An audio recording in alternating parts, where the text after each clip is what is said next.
Le tussilage est en fleurs. Vous voyez comme ça pousse dans la roche et le sable. Le tussilage est de la même famille que le pissenlit. Sauf que le pissenlit a une tige très très lisse, que les feuilles sortent en premier.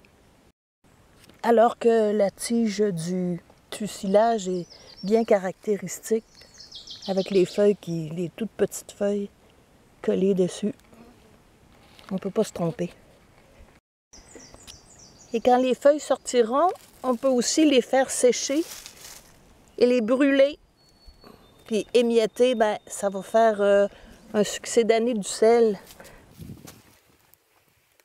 Et je vais les faire cuire en beignet, c'est-à-dire enrobés de pâte à crêpes dans l'huile. Les fleurs sont ouvertes parce qu'elles sont au soleil. Quand elles vont être à l'ombre, elles vont se refermer.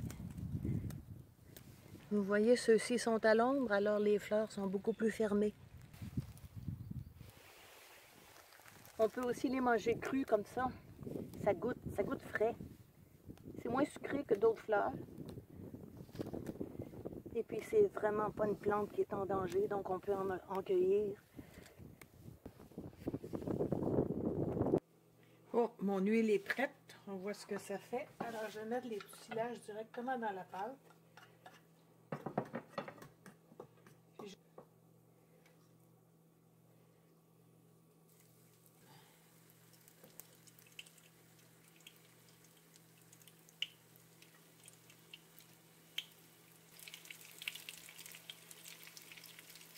Alors je les retourne quand c'est frit de côté.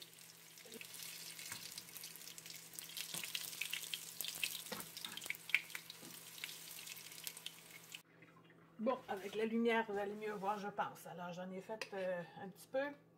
Je recommence. Ça cuit très, très vite. On a à peine le temps d'en mettre dans la poêle qu'il faut déjà les retourner.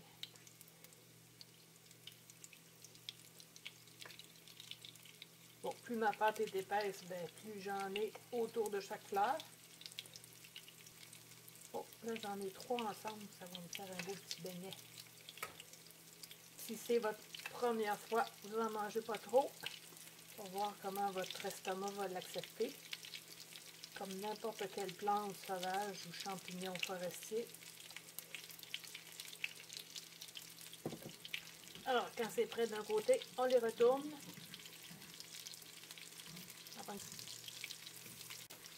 Là, je sais qu'il y en a qui vont me demander dans les commentaires qu'est-ce que ça goûte. C'est difficile à dire. C'est très parfumé. Un petit peu moins que les fleurs crues. Mais qu'est-ce que ça goûte? Qu'est-ce que ça goûte des bananes? Qu'est-ce que ça goûte des pommes? Et voilà, ça goûte le tussilage. Une saveur forestière. À vous d'essayer. Avec le restant, comme c'est de la pâte à crêpes, ben, demain matin, je vais me faire des crêpes. Des crêpes aux fleurs de tussilage. J'ai ajouté un peu de liquide parce que ma pâte avait épaissi pendant la nuit.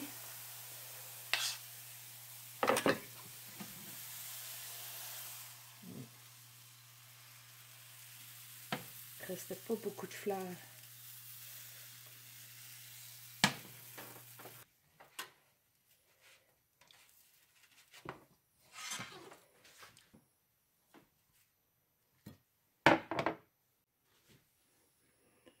Un peu de sirop d'érable.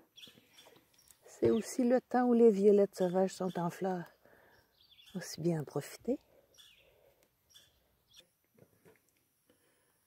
Pour décorer et donner un petit goût. Bon appétit!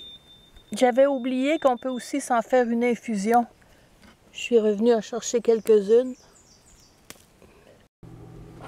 Les fleurs fraîchement cueillies se sont bien conservées 24 heures au frigo, simplement déposées à l'air comme ça. Pour une infusion, on va prendre quelques fleurs qu'on va déposer dans une tasse ou dans un verre. On ajoute de l'eau qui a bouilli et on laisse infuser. Plus on aura de fleurs, plus le goût sera prononcé. Et le verre, c'est parce que quand l'eau aura refroidi un peu, Je vais le placer au frigo parce qu'on peut faire une boisson froide très rafraîchissante. Et pour le goût, j'ai trouvé, ça rappelle un peu le goût de la poire. C'est étonnant, mais c'est sans doute pour ça que ça donne un petit éclat de fraîcheur. En boisson chaude, ça demeure, même si c'est chaud, comme rafraîchissant. Et la boisson bien froide et prête, j'enlève les fleurs.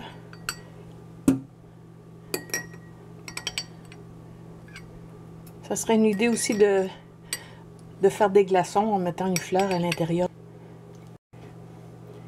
Par une journée de canicule comme aujourd'hui, là, c'est pas sucré, c'est rafraîchissant, c'est délicieux. On voit ici les fleurs qui sont mûres. Et les feuilles sont sorties. Alors je vais en prendre et je vais essayer de les faire sécher, puis de les brûler. Les feuilles sont très poussiéreuses parce qu'elles ont été récoltées sur le bord d'un chemin de terre, mais comme c'est pas pour manger, je vais les laver soigneusement, ensuite les faire sécher et les brûler. Alors je pense pas qu'il y a... Puis ça va être consommé en très petite quantité comme sel, donc je pense pas qu'il y ait de problème avec ça.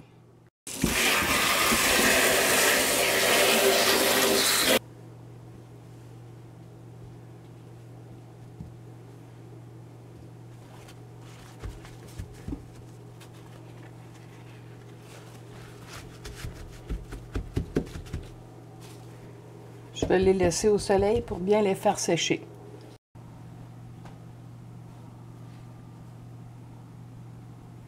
Bon, mes feuilles sont assez sèches pour essayer de les brûler. J'ai vu ça dans un livre, un des livres de la collection Fleur-Bec. Je me demande qui a eu l'idée en premier de goûter des feuilles de tussilage brûlées. Ouais, c'est pas évident. C'est que je veux rien mettre pour aider la combustion. Les cendres vont se mélanger. Bon.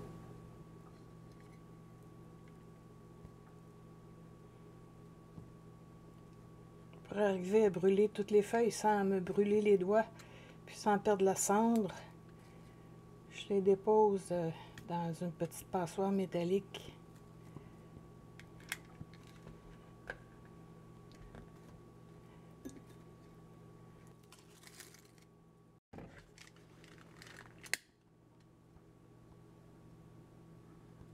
Ça dégage de la fumée, mais j'ose pas le faire dehors pour pas perdre mes cendres.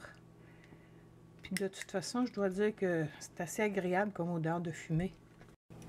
Je me retrouve donc avec une certaine quantité de cendres. Je pensais pas que ça en ferait autant.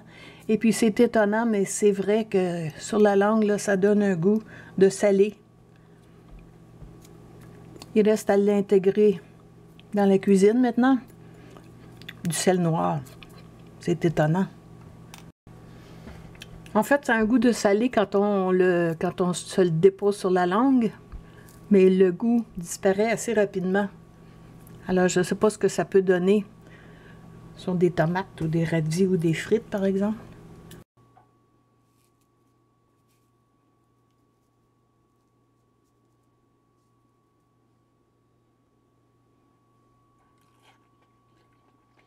Oui. Approuvé. Reste à savoir si les invités voudront en manger. Mais moi, en attendant, je me régale. Et justement, comme c'est la saison, je vais vous mettre dans la description un lien vers ma vidéo pour faire du sirop de violette sauvage. Un lien aussi pour faire la cramaillotte ou gelée de pissenlit. Les pousses de sapin et d'épinette commencent à poindre, alors je vais vous mettre un lien pour savoir comment mariner les pousses d'épinette ou de sapin. Finalement, je vous mets un lien pour vous rappeler comment identifier et préparer les têtes de violon qui sont prêtes à la même époque. Il faut oser goûter les produits sauvages. C'est une autre façon de profiter de la nature.